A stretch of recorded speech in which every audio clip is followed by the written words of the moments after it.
Los esenios eran una verdadera secta religiosa que se formó a raíz de la división con los asideos en la época macabea. Su número osciló alrededor de los 4000, esparcidos por Judea y Galilea. Vivieron en comunidades rurales, evitando las ciudades y siguiendo una forma de vida que ya fue enseñada a los griegos por Pitágoras. Ciertamente, estos curiosos hombres tuvieron mucho en común con Pitágoras, o con los pitagóricos. Se organizaban en comunas, compartían la tierra y las propiedades y practicaban virtudes como la abstinencia, la modestia, la autodisciplina, la discreción y una estricta pureza espiritual y corporal. Eran un grupo estrictamente organizado. Había registros con la inscripción de cada miembro que eran confeccionadas según un orden válido también para las reuniones: sacerdotes, levitas, israelitas y prosélitos. Hay prescripciones que regulaban con exactitud la admisión a la comunidad.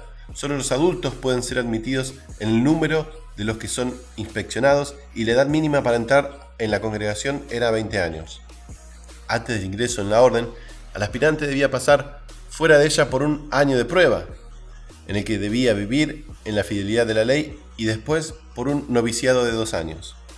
El primer año se compulsaba la seriedad de los propósitos del novicio y se adoctrinaba en los preceptos de la comunidad. Durante ese tiempo vivía, por así decirlo, en el umbral, de acuerdo con las normas de la misma. Conservaba sus propiedades y todavía no podía formar parte de las asambleas plenarias ni en las comidas sagradas de la comunidad. Después de este periodo, si se le estimaba digno de la comunidad, sus bienes pasaban a la administración de ésta, pero se le mantenía apartado todavía de la propiedad común. Sus capacidades y sus trabajos pertenecían ya a la comunidad. En la aceptación del novicio, lo cual tenía lugar en la fiesta de la renovación de la alianza, éste pronunciaba un solemne juramento. La organización de la comunidad se ajustaba a la división del campamento y ejércitos judíos en millares, centenas y decenas, de acuerdo a criterios jerárquicos. Había 4 clases. En esta organización jugaban un papel especial los sacerdotes y levitas, pero también había ministerios para los laicos. La orden estaba gobernada por una comisión de 12 miembros laicos y 3 sacerdotales. Cada uno tenía un rango y ocupaba su puesto, que se fijaba según su edad, conocimientos y eficacia. Entre sí observaban estricta compostura y prestaban obediencia total a sus superiores. Cualquier falta contra estos y contra los preceptos se castigaba con rigor. El Consejo de la Comunidad tenía atribuciones judiciales sobre sus miembros y había una ley penal que enumeraba lo que se consideraba falta entre los miembros.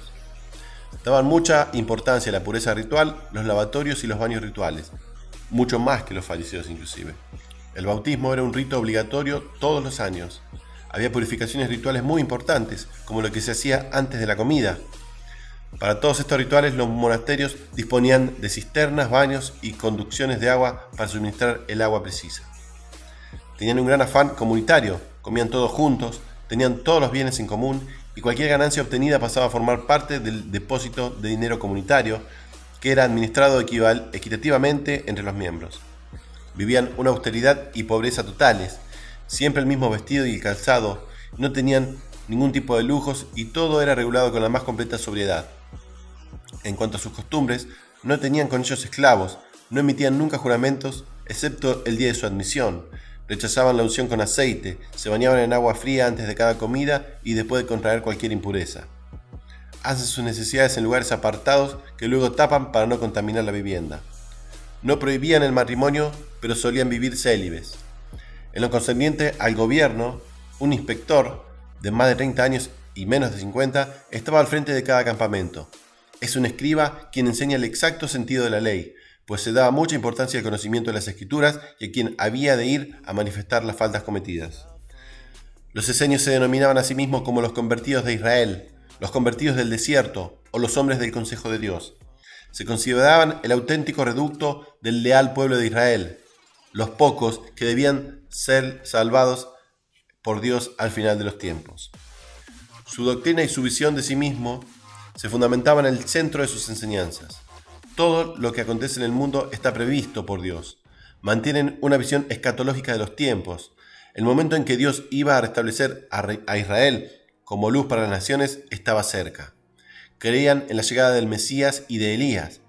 Se especializan en doctrinas sobre ángeles y espíritus, la doctrina sobre el espíritu de la verdad o de la luz y el de la injusticia o de las tinieblas, que nos recuerda al Evangelio de Juan. Esta es obra suya. También creen que el hombre al nacer recibe el Espíritu de Dios, que después de ser purificado de sus manchas en esta vida, es renovado mediante el Espíritu Santo de Dios, convirtiendo al hombre en el Hijo de la verdad y de la luz, y por un tercer espíritu, el Hijo del cielo, igual a los ángeles. En su doctrina adquiere importancia la figura bíblica de Melquisedec, que es el sacerdote que perteneció al linaje sacerdotal. Las comunidades esenias mantienen con Dios una alianza diferente a la del pueblo judío común. Es una alianza dentro de la comunidad. Por eso su celebración anual más importante es la fiesta de la renovación de la alianza, fiesta que no era celebrada de igual modo y con el mismo sentido que el pueblo judío común de los tiempos de Yeshua. Por eso también tiene un calendario distinto, solar y no lunar. Y las fiestas judías esenias se hacían coincidir siempre con los mismos días de la semana. Con todo esto, mostraban su carácter de oposición que tenían contra las autoridades del pueblo de Jerusalén y su carácter cerrado y rígido frente a la costumbre popular.